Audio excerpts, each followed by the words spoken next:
Gay NYC dad. Hello. So my son is very jealous. Oh. My husband's very jealous. And my question is, how was the animation acting, being alone in a booth, I assume? And did you ever act with each other or anyone else in the cast? We didn't get to act together, so that was really interesting, being in a booth. I wasn't by myself, actually. I had the director and I had a couple other people in there with me, but yeah, it was interesting. It was something that I haven't really done before. I'm not familiar with voiceover work, so to be able to do that was new and exciting for me. Yeah, it's actually a big, giant room that I was in. Not necessarily like a booth by myself. So you have the director, you have the producers, you have the writers. They're all in there with you. Mm-hmm. So it wasn't really an isolatory feeling. But I didn't get to meet all the... Well, we met before, but yes. I mean, it's interesting then seeing Demi and Mandy today. Like, I never saw Mandy the whole time, but we have all these scenes together, you know. So it's fun to then see the finished product and kind of, this is like our victory lap in a way, because we all recorded by ourselves.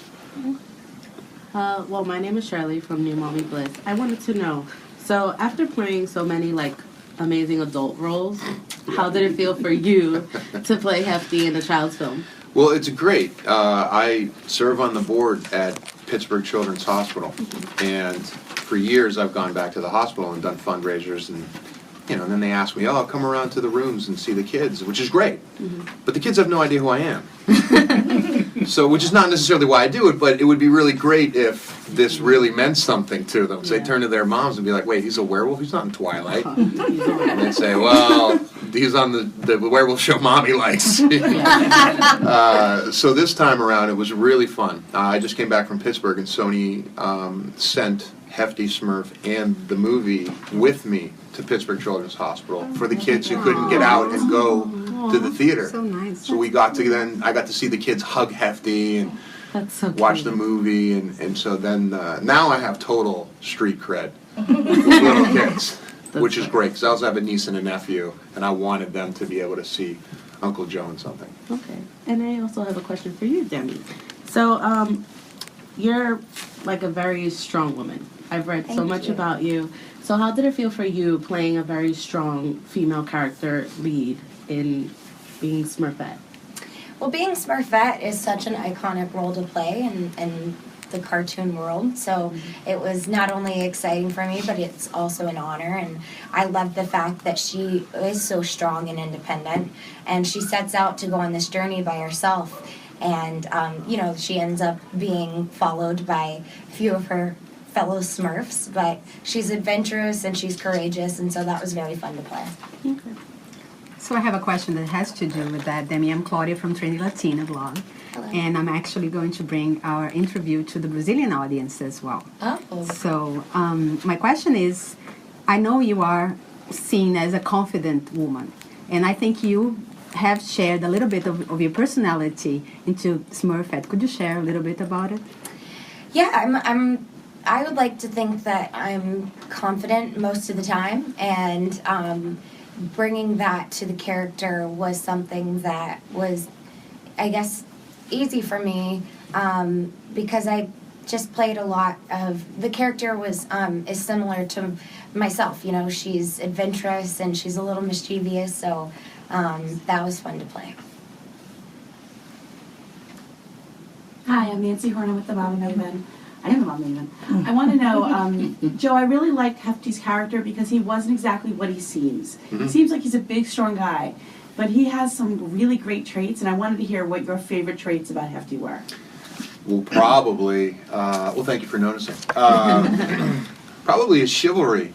I think that's something that's oftentimes lost or just isn't at the forefront of conversations about, raising little boys these days. And a lot of the movies that I see try to, I guess, create a sense of gender equality by having men and women just fight each other tooth and nail, like physically. And I kind of shut down when I watch projects like that, personally. So to play a character who embodies all of the chivalrous traits that I was taught as a boy, and I was a big boy when I was growing up, and I was taught to protect kids that couldn't fight. And I had friends that I stuck up for. And there are, you know, when someone breaks into the house, which happened to me once, you know, I was the one at the top of the stairs with the baseball bat ready to go. So, you know, that goes from opening car doors and holding out your arm when it's raining outside and there's wet cobblestones and she's in high heels. And these are things that just don't change, and I don't think should change. And so that's how I was raised. And there's a bit of that in Hefty, very much. There is. Yeah, and I think that's a good thing to teach young boys. I agree. I agree. I am Nat from Twiniversity. Hello, thanks Hi. for having us today. The question that I have is, every time we all are very fortunate that we meet a lot of actors, and one of the things that I find most fascinating is that when you're given a script and you have a chance to modify it or make yourself be a part of this character, instead of finding a character and being like, yes, that's me, of course I'm going to play it, and have like these typecasts. What did you do to these characters? So like Smurfette and Hefty, what pieces that you're like, oh no, that's totally Demi. That's totally Demi, that's totally Joe. Like this is where we live in these characters. Because it was really a great movie, so thank you very much, by the way. Thanks. I'm glad you like it. Yeah. Yeah, I'm glad you like it too. You know, I think the part where she decides that she's going to find out no matter what and nothing is going to stop her, I think that is kind of the part of the film that I really identify with. I've always kind of set out on my own journey and never let anything stop me in finding out who I am and what I love to do. And you know, I never gave up on my dreams, and now I'm here today. So, you know, that's the part of the film that I most related to. Well, and I think for me it was like the woman in the back said, that these are Smurfs who are, each one of them is a little archetype, but no one is one thing. And so inside of this kind of, you know, bro Smurf, jolly kind of one finger push up doing little guy, is also this really romantic guy, and it kind of drifts off into poetry when Smurfette is sailing overhead, and I think that there's something very true, I think, about that, in terms of that original, the Hefty archetype. But I think there's something also that was very much me, and I think that you know, there was maybe like a line or so written that kind of went in that direction, but I think when I saw that, I was like, I know exactly how to perform this, and then there wound up being more of those lines. You know, so you wind up seeing the character be built every time you go in to record at your next session. They've taken things that you've done. Like I think I called Brainy Little Smurf Bro, and then that wound up being in script a bunch more times the next time I came in. So it was fun to see the collaborative side of it, that things would slip out of your mouth, and then they would then incorporate that, and that would then become, you would put you into that character. So you would confirm that it was more than just adding your voice, but Sure. but also adding Yeah. different elements and different things, which made the characters unique for this Well, movie. I also was watching the movie the other day for the first time put together, and like, they had a camera on my face the whole time I was recording. And there's facial expressions that I do that Hefty does, and I know that they threw those in. Like, I know it. Hi. Oh, sorry, go ahead. I'm Carrie from Raising Three Savvy Ladies. Now that, like you said earlier, that I know you from True Blood very well, and but now my There's no shame here. now my Sorry. daughters now my daughters have the opportunity to meet you in this movie. Yeah. So what's your favorite part that you're glad that your children will also be able to see you play the role in during this film? Well, I mean, it's great to start being able to explain to my niece and my nephew what I do. Oh, you can't tell them it's magic mind. Yeah, Magic that's mind. I don't ever want them to see that stuff, but they will. I know they will. So, and then I think it's also really fun too that I grew up on the Smurfs. So the idea that I'm now Hefty Smurf, that the little dolls that are going to come out that I'm going to buy them and give them for their birthday, that's me. That's Uncle Joe. So there's something really cute, you know, and fun about that for me. Have you seen your dolls? I've seen Smurfette merchandise. Did you have a question? Oh yeah, sort of touching Sorry. on what Carrie asked. No, it's okay. I'm Monica from Macaroni Kid. I love the idea that we're now bringing Smurfs to a new generation, and one of my favorite aspects of the film was that there's a whole village of female Smurfs, girl Smurfs, and I found that Oh, yeah, that's right. Not yet. Well, Oh, yeah, well, okay. we're in this Spoiler alert, room Monica. now, right? Yeah. Do I have to spoil it for anyone? I'm sorry. There's a No. lost village. Yes, there's a lost, Lost village village. Yes. of Which is Smurfs pretty. who And we're you might live. not expect. Right. Yeah.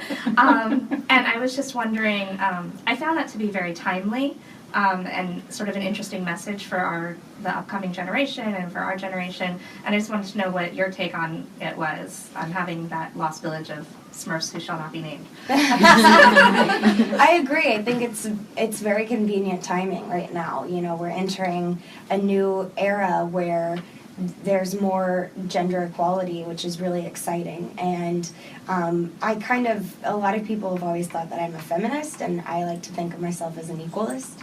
And it's great that you get to see women being a part of the Smurfs, story. Thank you. Yeah. I have another Smurf related question. If you weren't the Smurfs that you were playing, is there another Smurf in the batch that you would have liked to play? Like, would you have been the table eating Smurf? I think maybe my favorite Smurf. I don't know, but that's what I could relate to, is the table eating Smurf. So were there other Smurfs that you're like, oh yeah, I could have also played X Smurf, like Baker Smurf, or what would be your real life Smurf? How's that? My real life Smurf, I was saying singing Smurf, but I have a giant sweet tooth, so I'm going to go with Sugar Smurf, because it sounds cuter. Well, when I was a little kid, and actually, on like page 1 of the book I wrote a few years ago, I put this picture of myself in junior high, or it was the elementary school, like a 6th grade photo of me. And I was Brainy Smurf when I was a little kid. I was like a book reading. You had to yell at me to go outside. I had these giant, thick Coke bottle glasses, and I was really, really, really good at school. And that was who I was. So in another lifetime, I'd like to play Brainy. They It's never still the cast same me as lifetime. Brainy.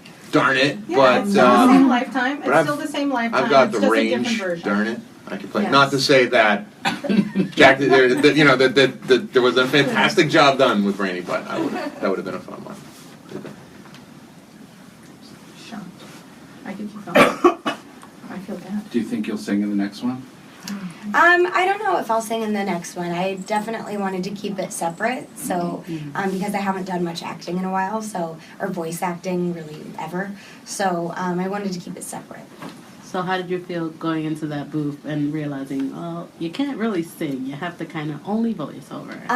It was definitely, it was interesting, it was fun, and it was new for me, so it was a cool experience.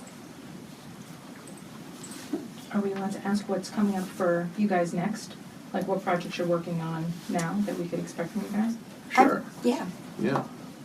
I have some really cool things in the works that I haven't announced yet, but for right now, what I can announce is that I'm in the studio right now working on my 6th album. Yay! That's awesome. Anything said here is we keep secret. Oh, right. The Right. funniest part is that we actually are really capable of that. That's the good news. Yeah. So as soon as Molly posts Integrity. us with Integrity, something, yeah. we're The pretty problem good. is that we're live right now. So. Are we? Are we? You shouldn't have said that, because then that would have been we totally would have walked in. I would have told you everything. All in I'm song. not going to tell you. No. I blame Claudia for Yeah. everything. So what do you got? We believe in transparency. So Next month, I start shooting Rampage with Dwayne Johnson, based on a video game I played as a kid. Oh. Rampage, about the monsters destroying the city. Full circle. We'll do that. Yeah, it's all about kid stuff. These Pee Wee Herman. Yeah, it's all kids right now. Blazing the Monster Machines. That's another thing that I do. I play the fire truck. Oh. Blazing the Monster. I'm the fire. Nickelodeon. I'm the fire chief. I love it. Yeah.